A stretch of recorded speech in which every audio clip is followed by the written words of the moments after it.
ఈ కుల్దారా విలేజ్కి శాపం పెట్టింది ఎవరో కాదు, ఇక్కడి ఊరు వాళ్ళే. ఇదేంటి, వాళ్ళ ఊళ్ళకే వాళ్ళే శాపం పెట్టుకుని ఊరొదిలి వెళ్ళిపోయారా? ఇదెక్కడి ట్విస్ట్రా మావా అనుకుంటున్నారా?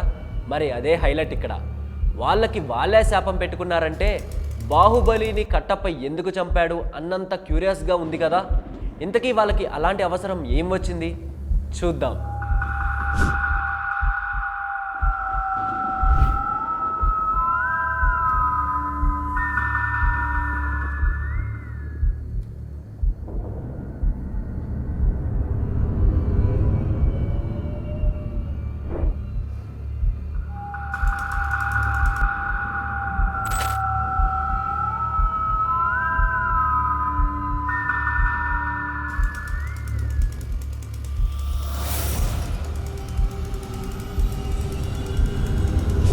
ఈ కుల్దారా విలేజ్ వినాశనం వెనుక స్టోరీ ఏంటంటే, రాత్రికి రాత్రే భూకంపం వచ్చింది.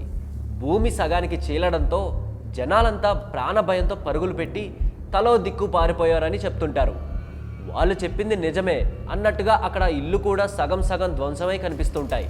కానీ ఇది నిజం కాదని, ఈ ప్లేస్ హాంటెడ్ ప్లేస్గా మారడం వెనుక చాలా పెద్ద స్టోరీ ఉందని తెలిస్తే కేక్ తిన్నంత ఈజీగా షాక్ తింటారు.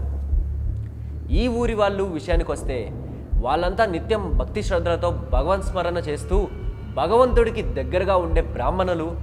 ఆపద అంటే ఉన్నంతలో సాయం చేయడానికి తప్ప మరోటి తెలియని అమాయకులు.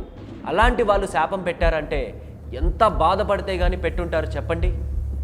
అరుంధతిలో పశుపతి ఆత్మను కట్టడి చేయడానికి జేజమ్మ తనంతడు తాను బలికి సిద్ధమవుతుంది కదా, ఈ ఊరి వాళ్ళు కూడా అలాగే చేశారు.